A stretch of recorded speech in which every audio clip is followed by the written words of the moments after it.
Mengidentifikasi pengertian klasifikasi utama persediaan. Persediaan merupakan item aset yang dimiliki perusahaan untuk dijual dalam kegiatan bisnis normal atau barang yang digunakan atau dikonsumsi dalam produksi barang yang akan dijual. Klasifikasi utama persediaan adalah 1. Persediaan perusahaan dagang, yaitu membeli barang dagang dalam bentuk siap untuk dijual dengan hanya satu akun persediaan. 2. Persediaan perusahaan manufaktur memiliki 3 akun persediaan, yaitu bahan baku, barang dalam proses, dan barang jadi. Membedakan antara sistem persediaan perpetual dan periodik. Sistem persediaan perpetual dan periodik adalah dua metode yang digunakan untuk mencatat dan mengelola persediaan barang dalam akuntansi. Berikut adalah perbedaan utama antara keduanya. 1. Sistem persediaan perpetual atau perpetual system, yaitu mencatat setiap perubahan persediaan secara langsung dalam akun persediaan yang terjadi. Dapat mengetahui tingkat persediaan dan harga pokok penjualan setiap saat. Cocok digunakan untuk perusahaan yang memiliki barang-barang bernilai jual tinggi dan mudah dicatat keluar dan masuknya ke gudang. Membedakan antara sistem persediaan perpetual dan periodik. 2. Sistem persediaan periodik. Periodic inventory system. Mencatat persediaan hanya pada akhir periode penjualan. Persediaan tidak langsung dicatat saat terjadi transaksi. Cocok digunakan untuk perusahaan yang memiliki volume barang yang tinggi seperti frekuensi penjualan yang tinggi pula, seperti perusahaan yang menjual produk makanan. Dalam sistem persediaan perpetual, perusahaan mencatat setiap perubahan persediaan secara langsung, sehingga mereka dapat mengetahui tingkat persediaan dan harga pokok penjualan setiap saat. Sementara dalam sistem persediaan periodik, persediaan hanya dicatat pada akhir periode penjualan, sehingga perusahaan harus melakukan perhitungan fisik untuk mengetahui tingkat persediaan. Mengidentifikasi pengaruh kesalahan persediaan terhadap laporan keuangan. Akuntansi persediaan berperan penting terhadap kewajaran laporan keuangan. Kesalahan dalam akuntansi pembelian, penjualan, dan persediaan akhir akan mempunyai dampak atas laporan keuangan posisi neraca atau perhitungan laba rugi. Beberapa alasan yang sering menimbulkan kesalahan terhadap pencatatan persediaan adalah sebagai berikut. 1. Kesalahan menghitung persediaan fisik yang ada di tangan. Yang kedua, kesalahan pengalokasian biaya persediaan. Yang ketiga, kesalahan pemasukan jumlah persediaan yang ada di pengiriman. Pencatatan persediaan konsiensi yang tidak benar. Bila terjadi kesalahan persediaan akhir dihitung terlalu rendah akan berdampak bila dalam aset neraca keuangan perusahaan, yaitu jumlah persediaan, aset lancar, total aset, saldo laba akan menjadi dinyatakan terlalu rendah, dan modal kerja bersih serta saldo lancar akan menjadi lebih rendah pula dari seharusnya. Memahami item untuk dimasukkan sebagai biaya persediaan. Menetapkan biaya persediaan, juga disebut akuntansi biaya persediaan, adalah ketika perusahaan menetapkan biaya ke produk. Biaya-biaya ini juga termasuk biaya tak terduga seperti biaya penyimpanan, administrasi, dan fluktuasi pasar. Biaya-biaya ini mencakup semua yang diperlukan untuk memasukkan barang ke dalam persediaan dan siap dijual. Misalnya, ini dapat mencakup bahan baku, tenaga kerja, biaya overhead pabrik, biaya pengiriman, biaya administrasi, dan penyimpanan tertentu. Akuntan mencatat biaya inventaris sebagai aset di neraca. Pada akhirnya, akuntan membebankan sebagai biaya dan memindahkannya dari neraca. Biaya-biaya yang dapat diinventariskan ini biasanya terbagi dalam 3 kategori: biaya-biaya pemesanan, biaya penyimpanan, dan biaya administrasi. Menjelaskan dan membandingkan metode yang digunakan untuk persediaan. 3 metode penetapan harga pokok persediaan yang paling luas digunakan yang sesuai dengan ketiga asumsi arus harga pokok yang diilustrasikan adalah: 1. First in atau first out dalam kurung FIFO atau masuk pertama keluar pertama dalam kurung MPKP. 2. Last in first out dalam kurung LIFO atau masuk terakhir keluar pertama dalam kurung MTKP. 3. Rata-rata dalam kurung average metode last in first out LIFO. Metode last in first out didasarkan atas anggapan bahwa harga pokok barang dari pembelian terakhir harus dibedakan ke pendapatan Jadi, persediaan yang ada dianggap berasal dari harga pokok paling awal. Metode freeze in, freeze out. Metode freeze in, freeze out FIFO untuk menciptakan harga pokok persediaan didasarkan atas asumsi bahwa harga pokok harus dibebankan pada pendapatan sesuai dengan urutan pembelian barang tersebut. Jadi, persediaan yang masih ada dianggap berasal dari pembelian barang terakhir. Menggambarkan asumsi arus biaya LIFO, last in, first out, atau LIFO. Metode yang digunakan untuk menghitung biaya penjualan barang jadi atau COGS dan menilai persediaan. Metode ini berprinsip bahwa barang yang terbaru dibeli atau diproduksi adalah yang pertama dijual. Dalam penggunaan LIFO, biaya produk terbaru yang dibeli atau diproduksi adalah yang pertama dibebankan sebagai harga pokok penjualan. Hal ini berarti bahwa perusahaan akan melaporkan biaya yang lebih rendah dari produk lama sebagai persediaan.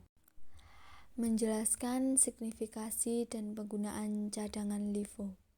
Banyak perusahaan menggunakan LIFO untuk tujuan pajak dan pelaporan eksternal, tetapi menggunakan FIFO biaya rata-rata atau sistem biaya standar untuk tujuan pelaporan internal.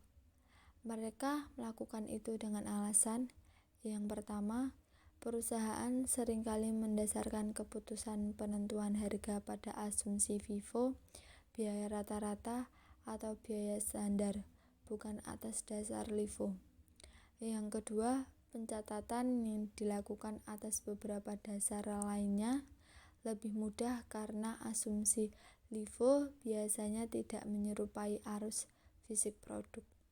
Yang ketiga, pembagian laba dan perjanjian bonus lain biasanya tidak didasarkan pada asumsi persediaan LIFO.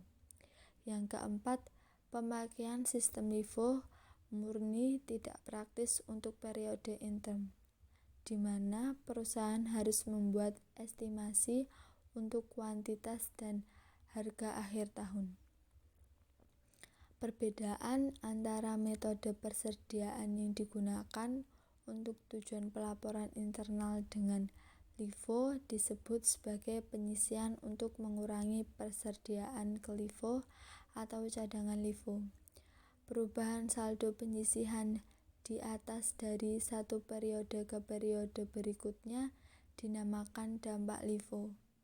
Dampak LIFO adalah penyesuaian yang diharuskan dilakukan di atas catatan akuntansi pada suatu tahun tertentu. Memahami pengaruh likuiditas LIFO. Sampai saat ini kita telah membahas pendekatan barang khusus untuk mengkalkulasi biaya persediaan LIFO yang disebut juga LIFO tradisional atau LIFO unit. Pendekatan ini seringkali tidak realistis karena dua alasan.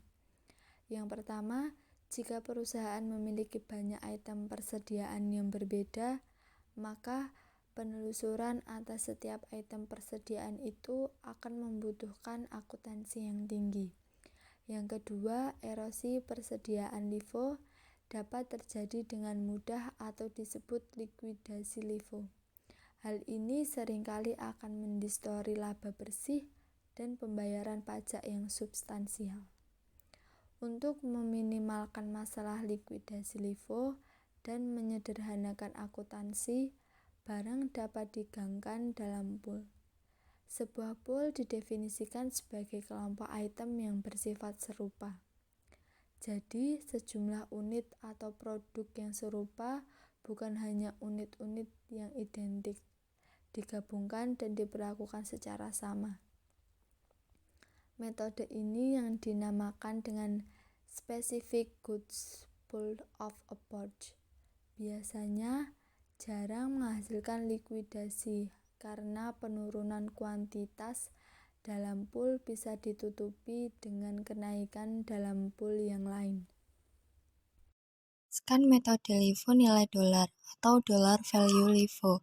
Metode ini menentukan dan mengukur setiap peningkatan dan penurunan pada pool dalam hal total nilai dolar bukan jumlah fisik barang pada pool persediaan. Pendekatan ini memiliki dua keunggulan penting dibandingkan pendekatan pengelompokan barang spesifik. Yang pertama, dapat memasukkan lebih banyak barang pada pool LIFO nilai dolar. Yang kedua, pool LIFO nilai dolar memungkinkan penggantian barang yang serupa, memiliki kegunaan yang hampir sama, atau dapat saling menggantikan. Sebaliknya, pool LIFO barang spesifik hanya memungkinkan penggantian barang yang secara substansial identik. Berdasarkan metode LIFO nilai dolar, satu pool mungkin berisi seluruh persediaan. Namun, perusahaan umumnya menggunakan beberapa pool. Secara umum, semakin banyak barang yang termasuk dalam kumpulan, semakin besar kemungkinan bahwa kenaikan jumlah dari beberapa barang akan mengimbangi penurunan barang lain pada pool yang sama. Dengan demikian, perusahaan menghindari likuidasi dari lapisan LIFO. Hal ini sesuai dengan pemikiran bahwa memiliki pool yang lebih sedikit berarti biaya semakin sedikit dan mengurangi peluang lapisan LIFO. Mengidentifikasi kelebihan dan kekurangan utama LIFO. Kelebihan LIFO yakni metode LIFO atau last in first out adalah metode akuntansi yang memperlakukan barang yang terakhir diterima sebagai barang yang pertama dijual. Kelebihan metode LIFO adalah bahwa metode ini memungkinkan perusahaan untuk mengurangi penghasilan kena pajak dengan menunjukkan biaya persediaan yang lebih tinggi. Hal ini terjadi karena biaya persediaan yang lebih tinggi akan mengurangi laba kotor dan oleh karena itu mengurangi penghasilan kena pajak. Kekurangan utama LIFO. Salah satu kelemahan utama dari metode LIFO adalah bahwa metode ini dapat menyebabkan risiko kerugian yang lebih besar jika harga barang meningkat. Hal ini terjadi karena persediaan yang lebih lama akan dijual terlebih dahulu, sehingga biaya persediaan yang lebih rendah akan ditunjukkan pada laporan keuangan. Jika harga barang meningkat, perusahaan akan terpaksa membeli barang dengan harga yang lebih tinggi untuk mengganti persediaan yang telah dijual, sehingga meningkatkan biaya persediaan dan mengurangi laba kotor. Memahami mengapa perusahaan memilih metode persediaan. Kecenderungan untuk memilih LIFO biasanya dapat disebabkan oleh kondisi-kondisi berikut. Yang pertama, harga jual dan pendapatan telah meningkat lebih cepat dibanding biaya, sehingga mendistorsi laba. Yang kedua, dalam situasi di mana LIFO sudah menjadi tradisi. Sebaliknya, LIFO mungkin tidak akan tepat dalam situasi di mana harga cenderung menurun terhadap biaya. Pemakaian metode identifikasi khusus sudah merupakan tradisi, biaya per unit cenderung menurun seiring dengan meningkatnya produksi.